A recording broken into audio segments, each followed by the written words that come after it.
डायरेक्टर से अजमल खान से, डायरेक्टर शहबाज खान से, बरूद से, प्रोफेसर दाऊद खान दाऊद से, सादर जान बख्श से, मैडम डॉक्टर सलमा शाहीन से, डॉक्टर खालिद हुसैन से, इस मीनार के लोग स्कूल में भी जागे यकीनी हमारा उस्तादान डॉक्टर उस्तादानी और जो हमेशा प्लेजरिज्म हुमा अजन की और प्लेजरिज्म दार से देखकर उस्तादानों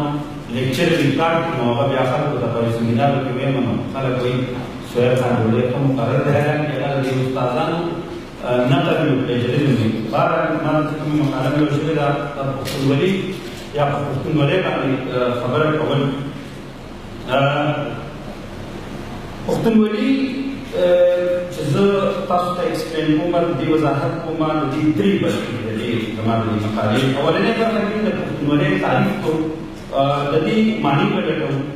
दे मकान की बदल पुख्तनवले इदारों माने जो कोई बात को जब पुख्तनवले इदारी बनी और त्री मकान की बदल पुख्तनवले समाजी अड़ानों माने बात को जल्दी समाजी अड़ानी की दाखिल में हुई पुख्तनवले से तवारी द पुख्तनवले तारीख से कचरिमुन तनड़े अदब तारीख और कल्चर नजर आचो नुदा करा अनुमशी चिपोतुन वाहिद कौम ने चिदे जबा पोतो न सिर्फ तजबी नुंदे बल्कि देव दस्तूर नुन होंगे दगन तदी नाली दस्तूर नाली के चिकम दस्तूर दे दा तदी दस्तूर ज्वंती लिखचे अगर पोतुन बखबा यानी दस्तूर को नाली के वो कचरे तदी ज्वंती लिखता लगा पोतुन बखबा ले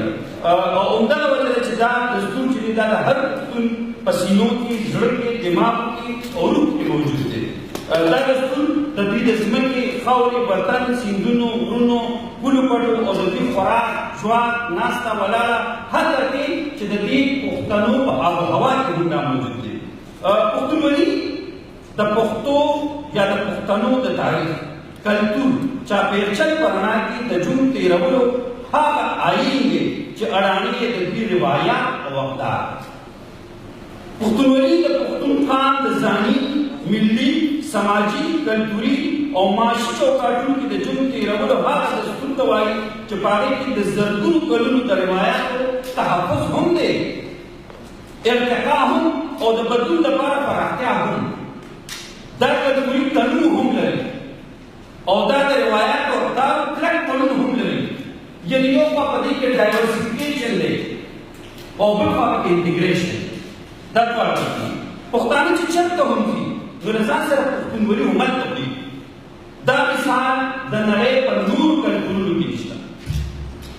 पुख्तनवली ने जो तेरा वो फलसफा पुख्तनवली ने जो तकव्वुल सबक थे पुख्तनवली ने जो तेरा वो ज़ाबिता पुख्तनवली पर ज़हनीनो मुसल्लत लास्टिक थे और पुख्तनवले सिर्फ पुख्तनपुरी और या आवाज़ पदी वाले पूरी की चीज़ों द पुख्तनों को अतंग की चुन कर तब पुख्तनवले तारीख तुम रज़ों के सुमर से पुख्तनवली तरह हमारे नज़म ज़बर और हिम्मत उसूल की उस दार का बोले कि लड़शा तारीख को लिख ज़ो फ्रेम से द पुख्तनवले इदारे की द पुख्तनवले वो इदारे यानी हुजरा और जरगा दा बुजुर्गों करीम तारीख में दा वो सुनत पुख्तन जोड़ दे दा करेंगे द दो हुजरा और द जरगा जड़ा खुदा इस्लाम कबल उन नपस्ती की उद्रीम इदारा रामलेला और दिनागे इदारे में भी जुमा ज़का मंगवाई चे हुजरा जुमा गुरुवार यूज़े है और उनके ज़िक्र लिखता हुजरे को द पुख्तनवले द तूल न मुहम्मद इदारा हुजरा होंगे जोड़ तारीख दरी को ज़रगुल कलुन शायद अबे हुए रिवायत दरी द इस्लाम नमक की तो हुजरी नुम और ताली दाव चिमाना है वाद दमशरान और दबादरान दनास के लिए चूंकि हुजरा द अरबे के लिए दिदी माने द ख्वात का मतलब साइडून अगे को मालूम की नो चल कुछ और फिक्र के अरबे माने दा नो द इस्लाम नमक तो लोगों को हुजरे के बदल चो हुजरा द टूल पीरियड दा इश्तराक बानी जुड़ी द हुजरे दरवाज़ी सलीश के लिए कुलोगी हुजरा योदा से इंडिजिनस तालीमी इदारा चरित रस्मी गैर रस्मी और नीम रस्मी ज़िक्र की दा वाहिद दस तालीमी इदारा च रस्मी ज़िक्र की गैर रस्मी और नीम रस्मी की اجرا د پښتنو یو قسم پارلیمنت هم دی دلته هر قسم مکالمه زده کېږي فیصلې پکې کېږي د روانو چارو ستونزو شخړو باندې زده کول بحثونه کېږي اجرا یو کمیونټي سنټر هم دی غم خادۍ نه علاوه نورې سماجي غونډې هم پکې کېږي اجرا د تفریح ځای هم دی چې د شپې پکې ټک ټکور رباب باندې کپې چاپېت ویل کېږي او فوک پکې زیات تاسو دلته وینئ دا فوک دی دا باندې کې فوک بدل هغه ټپه چاپېته پکې سندره کې دا ټولې دې اجرا کېږي د پښتنو د موسیقۍ او د هغې تړون داسې دی چې که تاسو وګورئ نو د پښتو موسیقي دا په وینه کې جوش راغلی د دې په مقابله کې چې څومره نورې موسیقۍ دي په هغې کې سور داسې دی چې سړي ته خوب ورغلی دا چې کوم جوش دی د پښتو په موسیقۍ کې دا د حجرې لپاره دی دا حجرې سره تړلی دی نو چونکې حجرې سره تړلی دی د دې له وجې نه دا د پښتو موسیقۍ باندې ځانګړی اثرات دی دویمه مهمه اداره د پښتونولۍ چې دغه جرګه په ظاهر د فارسۍ د لفظ معلومیږي چې دوه ټکونه جوړ دی جان او دا یعنی یو خبره داسې ځای کول په ډایسي خبره په داسې ځای کې کول چې د هغې جوړګر وي جرګه او زړه دواړه سره لازم او ملزوم دي خو کله ناکله جرګه په کلو اعلان کې هم کېږي د جرګې بنیادي مقصد خپل کې کېناستل او د شخړو حل راوستل دي چونکې جرګه د مصالحت اداره ده او د سزا حق ورته نه وي حاصل له دې کبله جرګه ځانګړي اثرات لري جرګه مات زړونه جوړوي جرګه د هغې ساخت په یو بډانه ولاړ وي او هغه کردار دی جرګه مات خلک سپین ږیري مشران د اوچت کردار مالکان دي د کردار پتله چې پوره شي او کره شي نو سپین ږیرو نه علاوه خلک هم جرګه مات جوړېدلی شي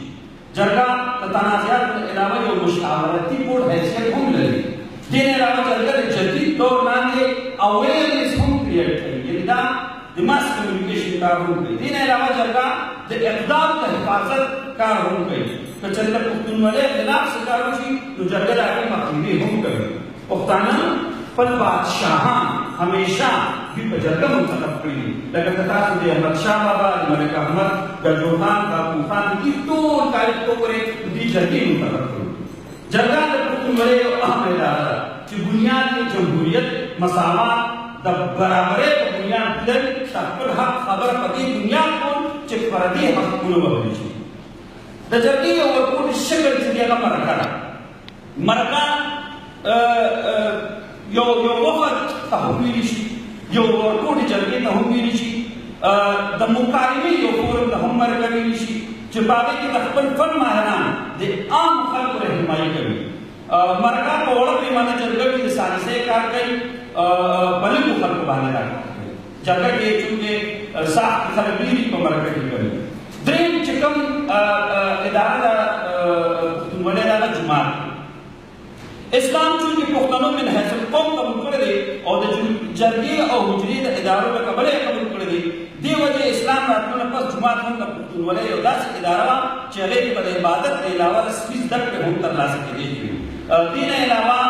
جومات به مسافرخانه هم وه سماجي اداره به هم وه او دا یو سوشل انسټیټیوشن هم و چې ورکې به د نکاح په شان تقریبات رسمونه هم کېدل د حجرې په شان جومات هم د ټولو په شریکه وي او د هر چا پکې برخه وي او د نورو قومونو جومات او د پښتنو جومات کې ډېر فرق دی دا تاسو وګورئ اسلامي نړۍ کې تاسو وګورئ مصر وګورئ سعودي عرب وګورئ ترکیه وګورئ ایران وګورئ د هغې جومات د پښتنو د جومات نه بدل دی او د هغې وجه سره زموږ جومات چې دی هغه یو کمیونټي یو سوشل اداره ځکه ده چې په دې جومات باندې د ګنداره تهذیب اثرات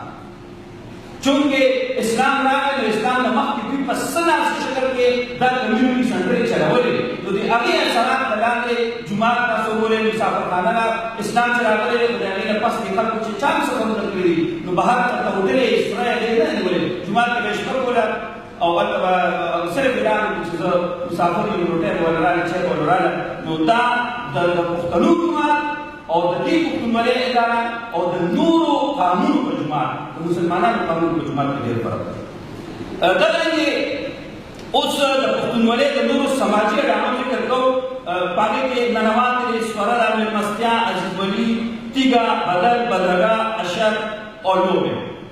لږ مختصر شان دی زه چې تاسو ته ویل ننواتې یعنې معافي د پښتونولۍ یو ښکلی او مثالي جز دی. که چېرته یو کس غلط کار وکړي یا څه زیاتي وکړي نو د جرګې په طور مخالف فریق ته لاړ شي او بخښنه ترنه وغواړي.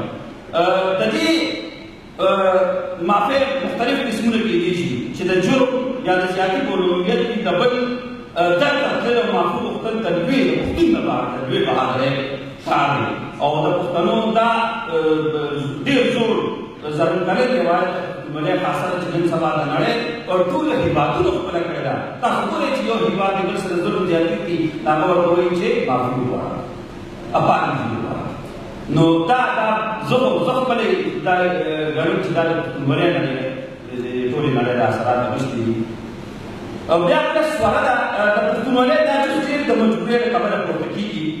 بخښنه زه ورته نشي کتلی. د سواري مطلب دا دی چې کله قتل وشي نو روغې لپاره د مقتول یا د مجروح کور ته خلک لاړ شي د هغه د کورنۍ د تاوان نه علاوه جینۍ هم په سوره کې ورکړي. سوره دې ته ځکه وایي چې دوی به په جرګه شکل کې په اوښان باندې د جینۍ سوره کړه او دوی به هغه خپل کور ته بوتلل او دې وجې نه ورته سوره ویل شي. د دې مثبت منفي دواړه اثرات شته خو د دې چونکې پښتنو به ټولې جګړې په دغه کولې په ځمکه باندې کولې نو د یو روان ممکنه جنګ د بچ کولو لپاره به دوی دا قدم پورته کوو. اگر چې بخښنه زه ورته نشي کتلی د بشري حقونو تنظیمونه هم د دې خلاف دي، اسلام دا غیر اسلامي ګرځولی دی نو بخښنه زه ورته نشي کتلی خو بیا هم په پښتونولۍ کې دا روان دی. اوس کم شوي دی، اثرات یې کم دي خو دواړه اړخونه لري، مثبت منفي دواړه اړخونه لري. دې نه علاوه مېلمستیا دا د پښتونولۍ ښکلی جز دی. د پښتنو په حجرو جومات کې چې څوک مسافر راغی نو دا پر خوشبختۍ علامت ګرځولی شو. دا چې څوک به د پښتون په در ننوتل نو د هغه حفاظت د مېلمه په توګه کول په فرض ګڼلی شو. فرار، څښاک، کټ، بستر او درناوی دا د مېلمستا یو خوندور جز دی. مېلمستا ته ټوله نړۍ په درنه سترګه ګوري. بل دی عزیزولي یعنې زموږ چې کوم سټرانګ جوینټ فیملي سیسټم دی دا د پښتونولۍ یو لوی جز دی چې عزیزولي ورته وایي یو ځای اوسېدل غم خادم کې شریکه کول دا یو لوی جز دی. تیږه عرضي نظمندۍ ته وایي یا دې تاسو ته داسې ویل شي یو سټی اورېدل شي په یو ډول کې چې د دې نه پس به دا کار داسې نه کوئ until decision is made نو دې ته تیږه وایي. بدل یا انتقام هم د پښتونولۍ یو جز دی چې بخښنه زه ورته نشي کتلی خو بیا هم پښتون بدل چاته نه پرېږدي. د بدل هم مثبت او منفي اثرات دواړه شته، مثبت او منفي دواړه. ډېره بربادي هم راوستې ده دې بدل خو که تاسو وګورئ نو پښتون ځان کنټرول کړی دی نو هغه هم د دې وجې ده چې چونکې دی به بیا مان بدل اخلي دواړه سره شته. بدرګه دا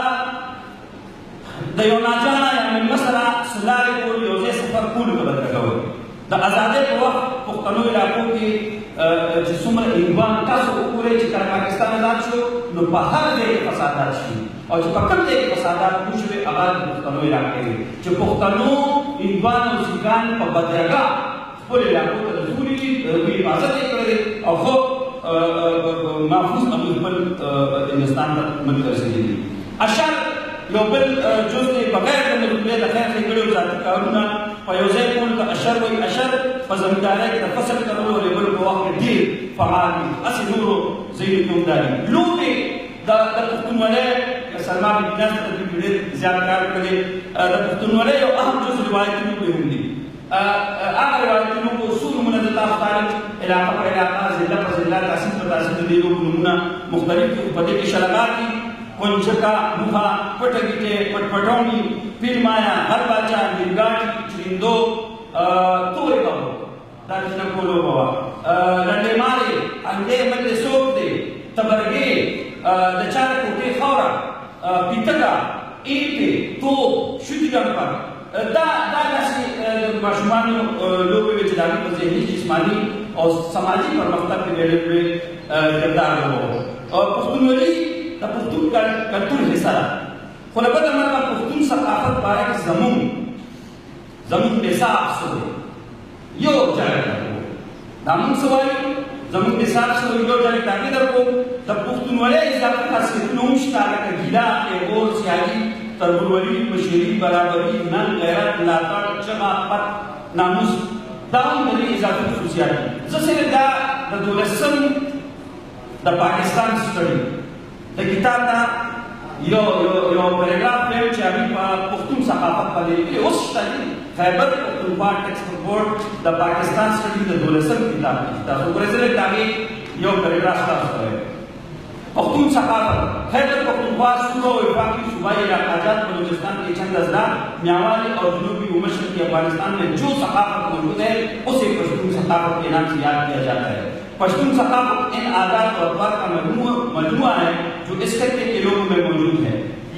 جفاکشی غیر مہمان نوازی ہتھیاروں سے محبت لوک گیت فتحیات میں محبت کی رومانوی داستانیں نشانہ بازی گھوڑدوڑ سرپوشی جانی دشمنیاں جائیداد کے جھگڑے آنا بزرگوں کی قدر و عزت ناموس آزادی کی حفاظت سرکشی